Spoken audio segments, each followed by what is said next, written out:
चलो रोज का जैसा हुआ है क्या देखो अंजलि दीदी। हाँ मैं चेक करके आपको बताती हूँ कि रोज जैसा हुआ है कि नहीं हुआ है। फ्रेंड को मार्क्स देना आज। Awesome. Pure, soft, taste every flavor. नमस्कार, Shri Swami Samarth. The joyful journey with Vandita मध्ये मी तुमच्या सर्वांचं स्वागत करत आहे. तर मी आज कोणत्या सुगरणीकडे आलेली आहे. आजची रेसिपी खरं तर महाराष्ट्र आणि गुजरात मिळून असणार आहे. तर मी आज ज्या मैत्रिणीकडे आली आहे ती नेहमी अशी हसत असते, तर आज रेसिपी पण अशी हसत हसत बनवणार आहे आणि रेसिपी पण तेवढीच छान हसरी होणार आहे.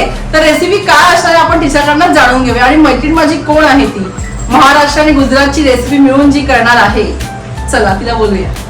ताई हे ऋषाताई आहेत आणि आज कोणती रेसिपी बनवणार आहे ते तुम्हीच सांगा. आज मी गुजरातची सगळ्यांना माहित असेल ते ढोकळा बनवणार आहे. बाटली डालना ढोकळा, सुरती ही सुरतची स्पेशल डिश आहे, तर मी आज ते बनवणार आहे. आणि असं आहे की मी महाराष्ट्र आणि गुजरात मिक्स का म्हणाली, तर गुजरातची मुलगी महाराष्ट्रामध्ये आलेली आहे म्हणून महाराष्ट्र आणि गुजरात मिक्स म्हणाली. तर आता ढोकळा तर आपल्या सर्वांना आवडतोच आणि गुजराती लोकांचा तो स्पेशल आहे. आपण कितीही करायचा प्रयत्न केला तरी पण.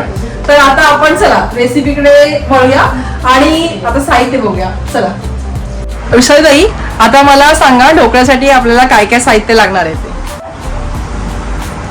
ढोकळ्यासाठी ही 1 कप चना डाळ मी घेतली आहे. मेजरिंग कप मी बघितलं तर 250 ml आहे हे. अच्छा. ही चना डाळ, पिवळी चनाची डाळ आपली नॉर्मल, म्हणजे ही सगळं आपण वापरलेली आहे. आणि हे मी 1/4 म्हणजे साधारण मोठा चमचा 2 भरून हे आपलं बेसन पीठ आहे. चण्याचं पीठ, हा बेसन पीठ, हा बेसन. आणि ही ग्रीन पेस्ट मी केली आहे. ही पेस्ट आहे आपली आलं आणि मिरचीची.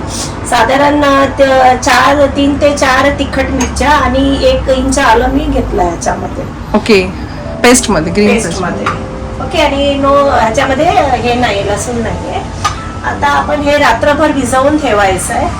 भिजवून म्हणजे पहिले चण्याची डाळ आपण मस्त छान धुवून घ्या आणि त्याच्यानंतर मग त्याला रात्रभर भिजवायची आहे.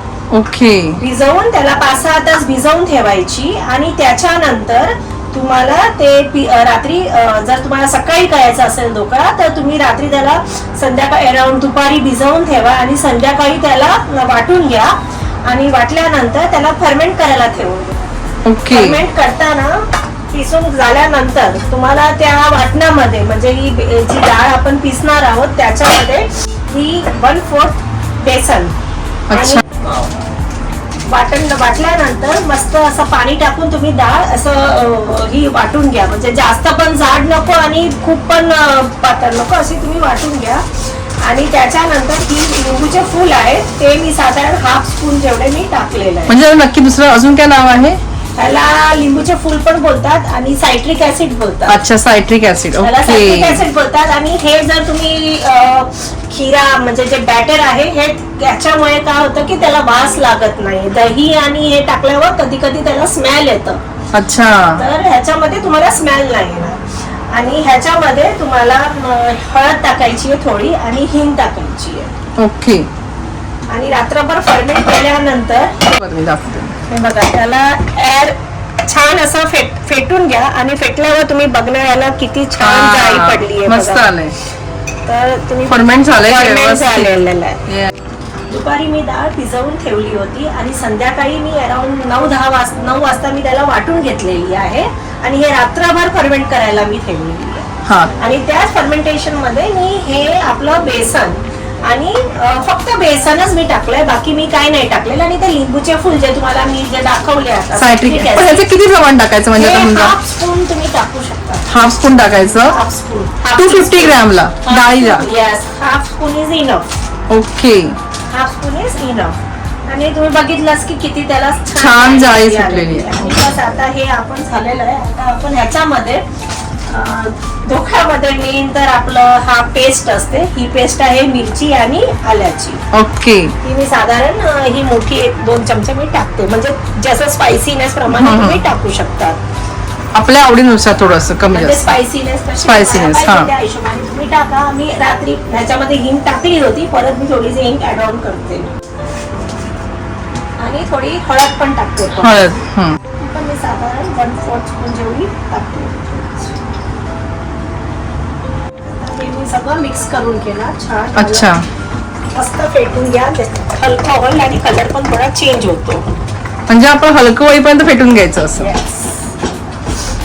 मी याच्यात मीठ नाही टाकलेलं. आता मी मीठ टाकते याच्यामध्ये. अच्छा. मीठ टाकलं की मग तुमचं ते तुम्ही जास्त तुम्ही यूज नाही करू शकत ते.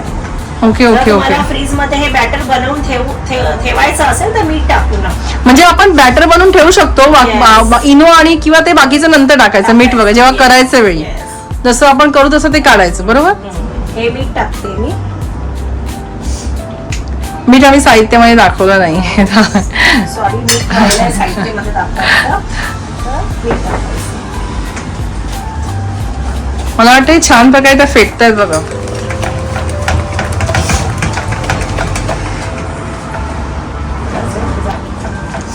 तर त्यांच्या मैत्रिणींना त्यांच्या हातचा ढोकळा खूप आवडतो. तर आज आपण टेस्ट करणार आहोत की मैत्रिणींना का आवडतो इतका ते. रेडी झालेलं आहे आपलं बॅटर. म्हणजे जे तुमच्याकडे आहे ज्याच्यामध्ये तुम्ही इडली ढोकळा जे पण बनवत असतील त्या ह्याच्यामध्ये तुमच्या हिशोबाने पाणी घ्या आणि त्याला वाफेवर पाणीला बॉईल करून घ्या. म्हणजे स्टीमर मध्ये ठेवायचं. मध्ये ठेवायचा. मी हा ढोकळा प्लेटला ग्रीस करून घेतलेली. ऑइल लावून मी ग्रीस करून घेतलेली आहे. आणि आता मी ह्याच्यामध्ये इनो टाकणार आहे. मी ह्याच्यामध्ये इनो टाकते. आधी टाकू नका. जेव्हा तुम्ही तुमचा पाणी गरम झाला की मग जेव्हा ग्रीस प्लेट सगळं रेडी असेल त्याच्यानंतरच तुम्ही हे इनो टाकू शकता. अगोदर टाकू नका. ओके. ही टीप लक्षात ठेवा. ही टीप लक्षात ठेवा. आणि हे मी हाफ टाकते. अच्छा. जास्त असेल तर आपण जास्त टाकायचं. म्हणजे जास्त प्रमाणात बनवणार असेल तर.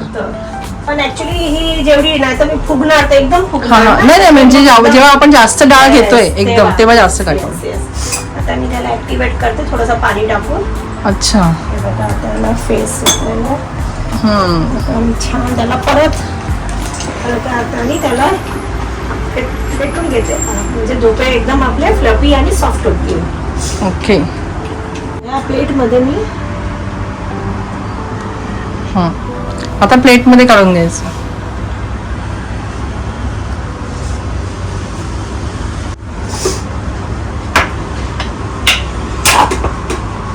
आता हे असं एकसारखं करून घ्यायचं.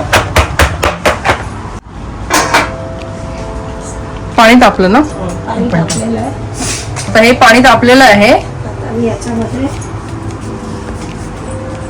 हे ठेवतोय आम्ही आता. मिनिट. आता आपण ह्याला हाय गॅसवर स्टीम करून घेऊ.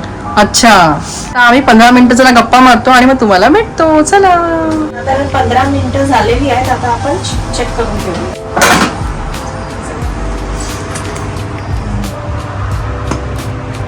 चिकट नाही म्हणजे हे झालेलं आहे. अच्छा. आता हे थंड करूया आणि आता आपण ह्याची फोडणीची तयारी करून घेऊ. आणि ढोकळ्याच्या फोडणीची तयारी करायची. फोडणीचं साहित्य आहे तेल, मोहरी, मिरची, कढीपत्ता. अच्छा. आपण याला तडका देऊया. अच्छा.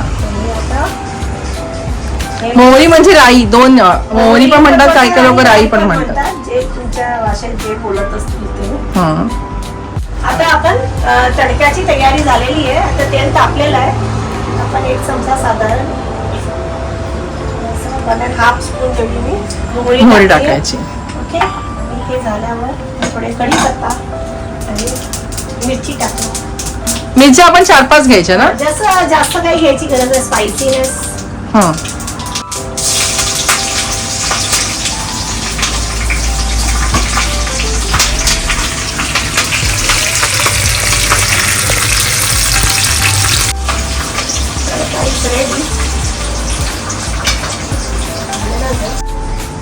कट करूया.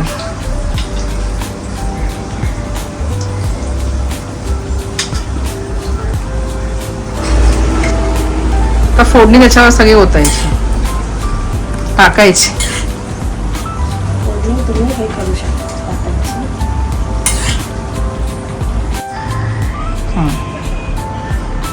त्याला किती छान जाळी पडलेली आहे. आपण ते बॅटर कमी टाकलं होतं म्हणून तो कमी दिसतोय. जेवढा तुम्ही बॅटर टाकणार तसं फुगणार फुगणार तो. पण त्याला जाळी आणि ते एकदम हलके झाले. ओके. चला आता आम्ही सर्व करतो.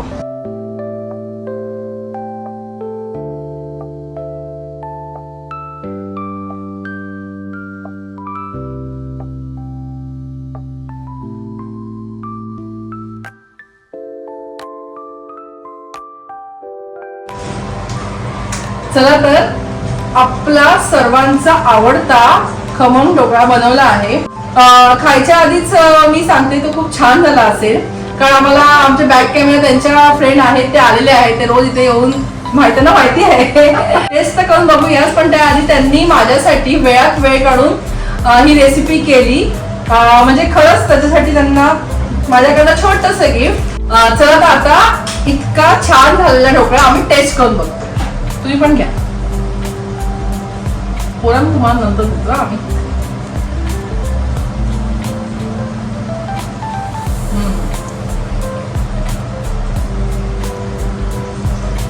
वाटल्या काही लोकांना खरंच सुंदर सुंदर लागतो, पण खरंच खूप छान झालेलं आहे.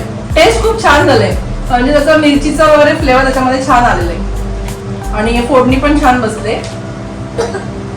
नरम पण झाले स्पॉन्जी. तुम्हाला ना हा ढोकळा तुम्ही नक्की करून बघा, तुम्हाला नक्की आवडेल आणि एकदम पटकन होणारा आहे आणि साहित्य पण काही जास्त नाहीये. आपण बेसन पिठा तर करतोच, पण हा नक्की करून बघा. नक्की कमेंट करा ढोकळा आवडल्यावर.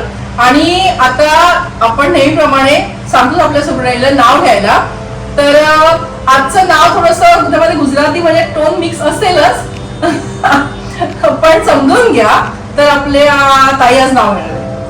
राहुल गेला ऑफिसला, मैत्रिणीसाठी आहे वेळ मोकळा. वंदितासाठी मी आज बनवलाय गुजरातचा स्पेशल खमण ढोकळा. खरं तर खरंच बरोबर वाटलंय, नाव घेतलंय. खूप वेळाच्या प्रतीक्षेनंतर हे नाव आलेलं आहे, असं लगेच नाही आलंय. पण छान प्रयत्न, छान होता. गुजरातच्या मुलीचा प्रयत्न खूप छान होता. तर चला अशाच आपण छान मैत्रिणी सोबत आणि सुगरणी सोबत भेटूया पुढच्या व्हिडिओमध्ये. तोपर्यंत श्री स्वामी समर्थ. Bye bye.